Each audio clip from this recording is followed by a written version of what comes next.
नमस्कार दोस्तों, मेरा नाम है सोनू और आप देख रहे हैं हमारा हिंदी यूट्यूब चैनल हिटसन। तो आज का जो हमारा वीडियो है इसमें हम जानेंगे कि एनसीवीटी और एससीवीटी में क्या डिफरेंस होता है। तो चलिए स्टार्ट करते हैं वीडियो को बिना ज़्यादा समय लिए। सबसे पहले हम जानते हैं कि इन दोनों के नाम में क्या डिफरेंस होता है, एनसीवीटी और एससीवीटी। एनसीवीटी का मतलब है national council of vocational training, जैसा कि इसके नाम में नेशनल है यानी कि राष्ट्रीय। ये नेशनल लेवल पे काम करती है, यानी कि पूरे देश के अंदर जितनी भी आईटीआई हैं उनका संचालन करने के लिए, उनका देखरेख करने के लिए, उनके अंदर कौन सा सिलेबस लागू करना है, ये सब जो है इसके हाथ में होता है। इसके अलावा एससीवीटी, जिसका मतलब होता है state council of vocational training, ये इसकी फुल फॉर्म है और ये सिर्फ स्टेट लेवल पे काम करती है। एनसीवीटी की अगर मैं बात करूँ तो पूरे देश के अंदर सिर्फ एक एनसीवीटी है। ये क्या है, एक संस्था है, ठीक है, भारत सरकार की, सेंट्रल गवर्नमेंट की एक एडवाइजरी जो है, ये एक संस्था है। इसके अलावा जो एससीवीटी है वो स्टेट काउंसिल है, यानी कि अलग अलग स्टेट, भारत में जो है बहुत सारी स्टेट हैं, तो अलग अलग स्टेट की अलग अलग जो है ये संस्था होती हैं और अपनी अपनी स्टेट के अंदर अपनी सुविधा के अनुसार ये अपनी इनके जो कोर्सेज होते हैं जो कि एससीवीटी के अंतर्गत होते हैं उनमें अलग अलग सुविधाएं प्रोवाइड कर सकते हैं। इन पर एनसीवीटी का कोई दबाव नहीं होता है। दूसरा जो मेन डिफरेंस है वो होता है इनके सर्टिफिकेट का। यहाँ पर मैं आपको बता दूं, अगर आप एससीवीटी से जो है सर्टिफिकेट प्राप्त करते हो तो इसका जो सर्टिफिकेट है वो सिर्फ स्टेट लेवल यानी कि सिर्फ एक ही राज्य के अंदर वैलिड होगा। जैसे मान लो आपने हरियाणा से जो है आईटीआई किया है एससीवीटी से, कोई भी ट्रेड से, तो अगर आप नोएडा नोएडा उत्तर प्रदेश में, अगर आप नोएडा जाकर जॉब करना चाहते हैं और अपना सर्टिफिकेट वहाँ पे लगाते हैं, अप्लाई करते हैं, तो आपका जो सर्टिफिकेट है वो मान्य नहीं किया जाएगा। वहीं अगर आपने एनसीवीटी ट्रेड से जो है आईटीआई किया, किसी भी ट्रेड से, किसी भी कोर्स से, तो आपका जो सर्टिफिकेट होगा वो न सिर्फ एक दूसरी स्टेट में बल्कि पूरे भारत में और भारत से बाहर अगर आप किसी दूसरे देश में जाके जॉब करते हो तो वहाँ पर भी आपका जो सर्टिफिकेट है वो वैलिड माना जाएगा। इसके अलावा अगर आप एनसीवीटी का सर्टिफिकेट प्राप्त करते हो तो इसका एक बहुत अच्छा फायदा है। मैं आपको एक प्रैक्टिकल एग्जाम्पल दिखाता हूँ। मेरा एक दोस्त है, ठीक है, उसने क्या किया, फीटर ट्रेड से मेरे साथ में, जब मैंने कॉपर ट्रेड से आईटीआई किया था तो उसी दौरान उसने भी फीटर ट्रेड से आईटीआई किया था। हालांकि उसकी ट्रेड 2 साल की थी और मेरी 1 साल की। तो फीटर ट्रेड से आईटीआई करने के बाद अब उसकी जॉब जो है मर्चेंट नेवी में लगी हुई है, ठीक है, जो पानी के जहाज होती हैं, ठीक है। तो उसका क्या काम होता है, पानी के जहाज के अंदर जो इंजन होता है जिसे मरीन फिटर कहते हैं, ठीक है, उस इंजन की देखरेख का उसका काम होता है। उसके अंदर अगर कहीं कोई नट ढीला हो जाता है, कोई कोई आवाज़ करे, कोई बैरिंग वगैरह चेंज करना है, तो इस प्रकार के छोटे मोटे काम उसको करने पड़ते हैं और पानी के जहाज पर ही उसको रहना होता है, ठीक है। तो अब वो कभी श्रीलंका रहता है, कभी, लेकिन हमेशा जो है समुद्र के अंदर ही रहता है वो और पानी के जहाज पे उसका काम होता है, तो देश से बाहर वो घूमता रहता है।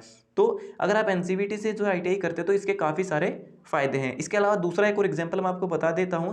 हमारे गांव में एक लड़का है, ठीक, हालांकि वो मेरा दोस्त नहीं है, उसने प्लास्टिक प्रोसेसिंग ऑपरेटर, ठीक है, प्लास्टिक प्रोसेसिंग मतलब जिसमें आप प्लास्टिक को पिघला करके उसके अलग अलग उत्पाद बना सकते हैं, जैसे कि कुर्सी बनाना, ठीक है, आपके कंप्यूटर की स्क्रीन आपने देखी होगी, ठीक है, उसका कुछ भाग प्लास्टिक का होता है। तो वो प्लास्टिक प्रोसेसिंग ऑपरेटर होता है जो इन सब चीज़ों को हैंडल करता है कि प्लास्टिक को किस तापमान पर कैसा प्लास्टिक पिघलाया जाता है। तो उसने प्लास्टिक प्रोसेसिंग ऑपरेटर से आईटीआई किया था जो कि एनसीवीटी से था। पहले उसकी जॉब लगी गुड़गांव में। गुड़गांव में जो कंपनी थी उसकी एक ब्रांच थी किसी दूसरे देश में।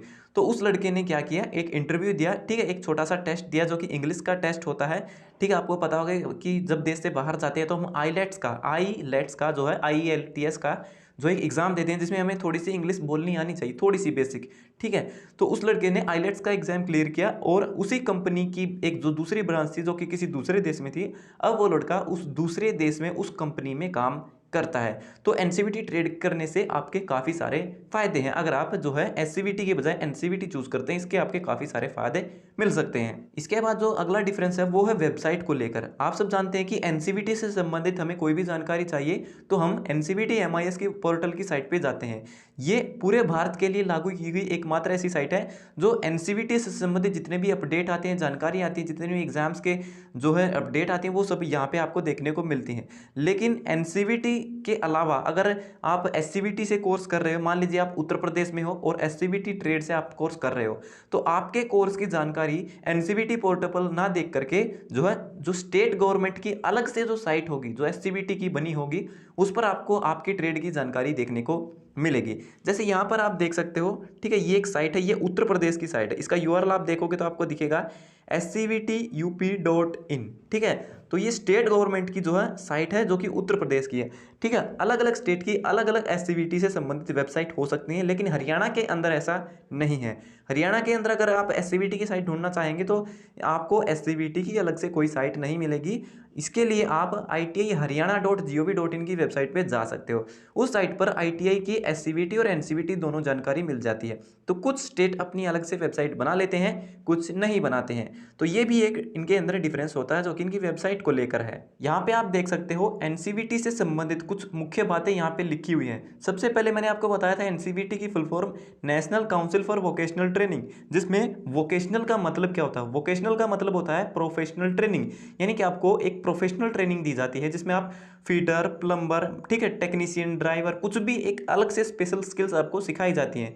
उसके अलावा एनसीवीटी जो है इसकी शुरुआत हुई थी सन 1956 में। ठीक है, तो अगर कोई आपसे पूछे कि एनसीवीटी की शुरुआत कब हुई थी, तो 1956 में। और एनसीवीटी जब शुरू हुई तो आईटीआई की शुरुआत भी इसके साथ ही हुई थी। तो आईटीआई और एनसीवीटी दोनों 1956 में इंडिया में स्टार्ट हो गए थे। इसके अलावा जब एनसीवीटी स्टार्ट हुई थी 1956 में, तो उसका रियल नाम जो है एनसीवीटी नहीं था, ये नाम बाद में बदला गया था।